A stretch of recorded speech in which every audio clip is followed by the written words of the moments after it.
आज आप देखें पिछले ही दिनों से जो पूरे डिस्ट्रिक्ट के अंदर कॉन्स्टिट्यूंसी के जो सम्मेलन रखे जा रहे हैं, इस पे जो आज डिस्ट्रिक्ट ज़िला के अंदर जो पार्टी हेडक्वार्टर के अंदर एक सम्मेलन रखा गया,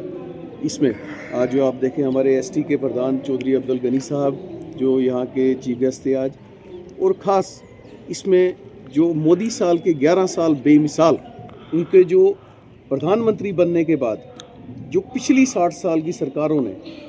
क्या किया और 11 साल के अंदर जो हमारे देश के प्रधानमंत्री नरेंद्र भाई मोदी जी के कार्यकाल में जो उपलब्धियां हमारे देश भर में और ख़ास जम्मू कश्मीर में हुई उसकी बात की गई। और आज ख़ास में जो पिछले ही साल आपने देखा कि बारिश के कारण, फ्लड के कारण जो क्लाउड बर्स्ट हुए, जो आप देखें मेंढर के कालाबंद के अंदर मंडी, सुरनकोट, पुंछ, रजौरी और ख़ास करके जो किश्तवाड़ इलाका जो डैमेज हुआ था, इसी की तरह जो नगरोटा इलाका भी था और पूरी स्टेट के अंदर जो आपदा आई थी, उस पर जो नरेंद्र भाई मोदी जी ने 1430 करोड़ का जो पैकेज दिया, आज हमने उनका धन्यवाद किया। क्योंकि पहले आप देखें जो पिछली सरकारें रही उन्होंने कितने पैकेज दिए और उन्होंने एक कश्मीर को अलग नज़र से और जम्मू प्रोविंस को अलग नज़र से देखा। हमारे नरेंद्र भाई मोदी जी ने जो हमारी स्टेट के लिए जो एक ही तरह का जो बिहेव जो उन्होंने पैसा दिया है, हम उनका भी शुक्रिया अदा करते हैं। और आज जो ख़ास मैं बात करूं जो 11 साल के अंदर के कार्यकाल की, चाहे वो जम्मू से फ्लाईओवर की बात करूं, जम्मू से कश्मीर हाईवे की बात करूं, वंदे भारत जो ट्रेन जो कश्मीर में पहुंची उसकी बात करूं, चाहे वो जो ब्रिज हमारा जो सबसे बड़ा जो ब्रिज बना रेलवे ब्रिज उसकी बात हो, चाहे जो हमारे पुंछ के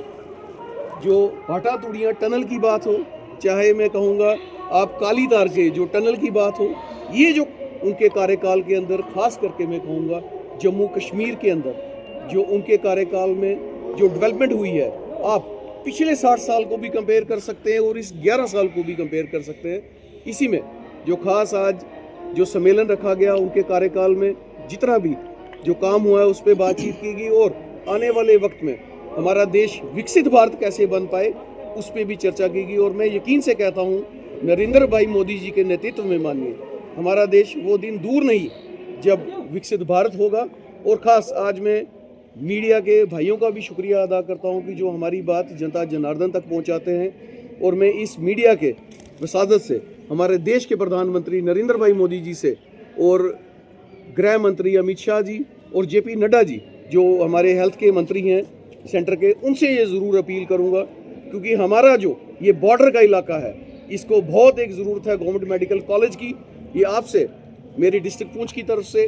बहुत एक परजोर अपील रहेगी, जब भी हमारी स्टेट में अगर कोई मेडिकल कॉलेज आता है उसको पहले पुंछ को दिया जाए। क्योंकि आपने पिछले ही दिनों जब एक सिंदूर ऑपरेशन हुआ उसके अंदर हम पुंछ वासियों को, पूरे डिस्ट्रिक्ट वासियों को एक जो दिक्कत आई वो मेडिकल के कारण आई, तो वो तभी ये दूर हो सकती है कि जब पुंछ वासियों को एक मेडिकल कॉलेज दिया जाए। साथ ही में यहाँ पे आपने पिछले ही दिनों देखा होगा कि लॉ यूनिवर्सिटी की बात की, जम्मू कश्मीर एक लॉ यूनिवर्सिटी जो बनने को जा रही है। मेरी इस मौजूदा सरकार से, उमर अब्दुल्ला सरकार से और हमारे जो ऑनरेबल एमएलए जो यहाँ रजौरी पुंछ के जीते हुए हैं और ख़ास में अपने पुंछ के एमएलओं से भी ये ज़रूर अपील करूँगा कि आज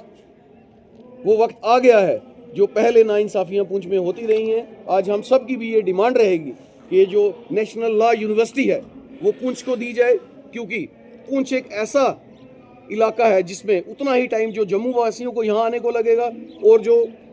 कश्मीर के वासियों को भी पुंछ आने को लगेगा। ये पुंछ के साथ नाइंसाफ़ी ना की जाए क्योंकि ये पुंछ वालों का हक है। एक बात मैं करना यहाँ पे भूल गया, जब पिछले ही साल जब इलेक्शन हुए थे हमारे देश के गृह मंत्री अमित शाह जी जब सुरनकोट में उनका दौरा हुआ था तो वहाँ के लोगों की बहुत बड़ी एक डिमांड थी जो मुगल रोड से टनल छत्तापानी से दुबचन तक की निकाली जाए। उसके लिए भी आप देखें इससे पहले जितनी भी सरकारें रहीं उन्होंने कुछ सोचा इस बारे में। जो 4000 करोड़ रुपया जो मुगल रोड से दुबचन से जो टनल निकलेगी छत्तापानी तक के लिए, ये भी एक बहुत बड़ी बात है। तो मैं आज आप सबके माध्यम से जितने भी कार्य हमारे इस डिस्ट्रिक्ट पुंछ में और हमारे जम्मू कश्मीर में हुए, और भी मैं ये ज़रूर जनता को वादा करता हूं कि भारतीय जनता पार्टी द्वारा सेंटर के हमारे जो प्रधानमंत्री नरेंद्र भाई मोदी जी द्वारा कोई भी काम ऐसा नहीं रहेगा जो पुंछ में बाकी होगा।